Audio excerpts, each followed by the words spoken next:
သိကြတယ်ဗျ။အိုးတော့ကဘုရားရှင်လက်ထက်တော့ကလေအဖွဲလိုက်ကြီးလေအဖွဲလိုက်ကြီးလေကျွတ်တန်းဝင်တဲ့ပါမသွားတာတော့ကိုကန်ဆိုးတယ်ပြောရမှာများ။မှန်ပါဗျာ။အခုသူကလည်းဘလောက်များအားကြီးတယ်မသိဘူး။အခုချိန်ကြီးအဲ့ဒီမှာဘယ်ဘုရားမှာဆိုလဲ900ဘုရားမှာလဲ1000သူကလည်းသူကျွတ်တန်းဝင်သွားတာလည်းအများကြီးမရှိဘူးလား။ရှိပါတယ်ဗျာ။အဲ့ဒီထဲမှာ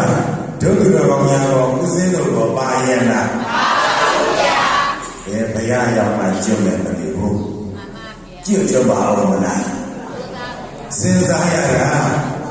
ဟုတ်တယ်မဟုတ်လားမှန်ပါဗျာအေးအဲ့ဒါကြောင့်ဒုက္ခတော်ကောင်းများရဲ့အခွင့်ကောင်းတို့လွတ်အောင်ယုံနဲ့မှန်ပါဗျာပါတယ်တော့အခွင့်ကောင်းတို့လွတ်အောင်ယုံပါဗျာအခွင့်ကောင်းတို့လွတ်အောင်ယုံနဲ့ဟုတ်လားမှန်ပါဗျာဒုက္ခတော်ကောင်းများငရဲရောက်သွားလို့လွတ်ခြင်းယုံခြင်းလို့ယုံလို့ရပါမလားမရပါဘူးဗျာဒီနတ်ပြည်ရောက်သွားရင်လည်းမသေးချာလားဘူးဟုတ်လားဟုတ်ဗြဟ္မပြည်ရောက်သွားပြီဆိုလို့ရှိရင်လည်းမသေးချာဘူးရဲ့ရုပ်ကြည့်တဲ့တက်တက်ရှိတဲ့ဗြဟ္မာကလည်းတက်တက်ရှိသေးတယ်နာမ်ကြည့်တဲ့ရှိတဲ့ဗြဟ္မာကလည်းတက်တက်ရှိသေးတယ်အဲ့ဒါလိုဘဝမျိုးတွေရောက်သွားရင်တော့သွားပြီကျုပ်ကိုလွတ်ဖို့မလွယ်တော့ဘူးဟုတ်တယ်မဟုတ်လားမနုဿတဘာဝတော်ဘောပဲလူကြည့်ရခြင်းကဒုက္ခတော်ကောင်းများအမတန်ရခဲ့လာတယ်တဲ့ဒီအဲ့ဒါလေးကိုတစ်ချက်တွေးဦးမယ်ဗျတွေးတာပေါ့နော်စဉ်းစားပေါ့ဒုက္ခတော်ကောင်းများလည်းအမေပေးလိုက်တဲ့ခေါင်းကခေါင်းအုံမိုးနဲ့သပင်အလှထားဖို့လည်းမဟုတ်ဘူးအမေပေးလိုက်တဲ့ခေါင်းထဲမှာဘာတွေပါတော့ဘာတွေပါတော့အုံနောက်တွေပါတယ်ဘုရားဘာလို့ရမှာတော့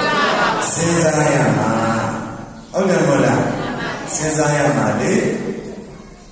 ဘာလို့စဉ်းစားတော့ဟုတ်တယ်မဟုတ်လားမှန်ပါဗျာအေးတို့တို့ကောင်းများစဉ်းစားခြင်းပေါ့ဟုတ်တယ်မဟုတ်လားစဉ်းစားရမယ်အရာရာဘာလို့မလို့စဉ်းစားရမှာတရားနဲ့ပတ်သက်တဲ့အကြောင်းအရာပဲဖြစ်ဖြစ်ဟုတ်ပြီလားမှန်ပါဗျာအေးမနုဿတဘာဝဒုံလဘောဆိုတော့ဆရာတော်ကြီးပြောတယ်လူဖြစ်ရတာတော်တော်ခက်ခဲတယ်အမှန်တန်ခက်ခဲတယ်ဆိုပြီးပြောတယ်